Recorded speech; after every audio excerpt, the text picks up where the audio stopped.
So train the young, direct their path, fill them with the values that will last for tomorrow.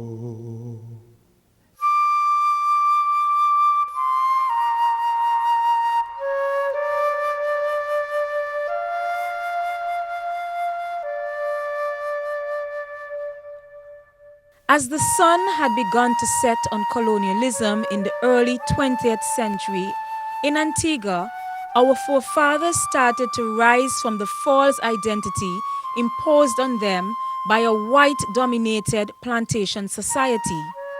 Slowly but surely, like a butterfly emerging from a cocoon, a transformation had begun in their lives.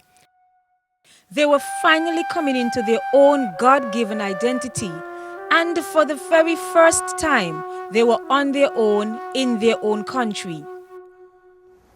My mother's name was Mary Matilda Peters, and she was born on the 3rd of March 1903. My father's name was Leslie Roberts. He was born on the 13th of May 1904. They were both Antiguans. My mother was Doris, known as Greta Samuel, and my father was James Ebenezer Samuel. My father was born on the 18th of June, 1916, and my mother on the 5th of September, 1922. My father's name was Arthur Emmanuel Thomas. He was born the 15th of August, 1916. My mother's name was Ruby Agatha Amelia Benjamin Thomas. She was born on December the 27th, 1920. Our forebears built their lives through determination, self sufficiency, and skill.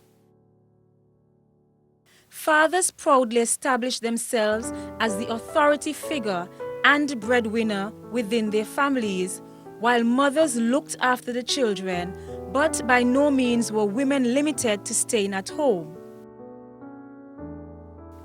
Altogether, our foreparents were quite resourceful and used whatever expertise and creative abilities they had to sustain themselves.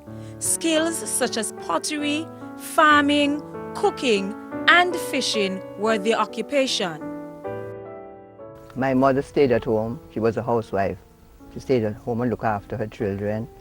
My father, he was the skipper of a Bryson. He used to, they had a company, Bennett Bryson and Sons, and they used to have tug that, that in the sea. So he was the captain of one of the Bryson's tug. My mother, she was, away from TV farm, and so she was into pottery making. My father was a laborer at the Antigua sugar factory, but he had his ground too. So my mother used to do the pottery sometimes, and then at another time she would go to the ground to help him. My father was the ambulance driver at the Harbiton Hospital. In those days, the hospital had one ambulance, and he was the driver. He was on call 24 hours a day, so they gave him a house on the Harbiton Hospital compound to live in. I do not know his salary. My mother, she was a washer. In those days, washing machines were not around. So what she'd do, she'd go to the people's homes, like the more upscale people, take their clothes, bring them home, and wash them.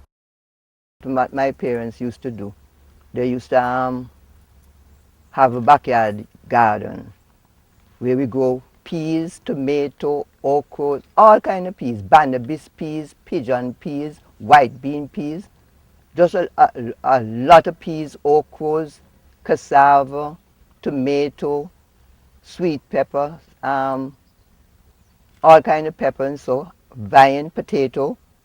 So we're never out of food. Plus we used to, they used to raise animals because they didn't have the extra money to buy meat. So we raised sheep and goat and our own pig. And so we killed the animals to help out. And plus he had a boat. He had a fishing boat and they will go out and catch. And my mother used to sell the fish. She used to have a little cart and you get a big basket they call a kataku. They make them in the country and you put the fish in the kataku with a cart with some wheel and so on. You pull that basket and you sell fish, lobster, shellfish, you name it. So we were never out of meat kind. My mom was a cook. She worked at several places, including Asset Michael, Miss Wallace, the Shires, the John. She worked a lot of places as cook in her days. Her wages was $5 per week. My father never say how much he worked for. He was that type of person. But I can tell you, he was a person that accustomed to save. One of the pillars upon which this emergent Antigua was built was savings. In my home, what my parents used to do to secure their wages, they would save a lot of money in the place, in the home, and then when they get this amount, they would take it to the bank. Some had them tied on them brazier strap or whatever it is. And some put them on the bed and on the pillow, on the mattress all around. Sometimes they have them in pans, in cupboard and so. You would have some ladies that I don't see now. What do you call it? A headkerchief, a handkerchief, whatever you call it. They would tie the money in the headkerchief and carry it around their head and hide it. Some money hiding there. By digging holes and have them in pans and have a tree plant there, like you have a tree there. So the mark where they put it. My father had a little box. He had a little box and he used to keep his money in there and lock it up. So when he want his money now, he could go and open it with the key and take out his money. We had a lot of thieves at that time, but yeah, you know where you put it, where you want them to go there. Well, at that time they used to have bed stuffed with grass.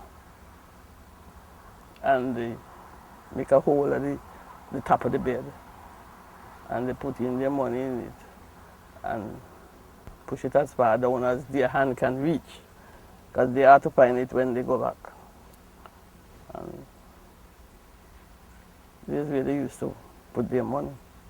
Especially if they get back money, plenty money. They put it in the bed. So you lie down and the thief would have to come and lift you up together.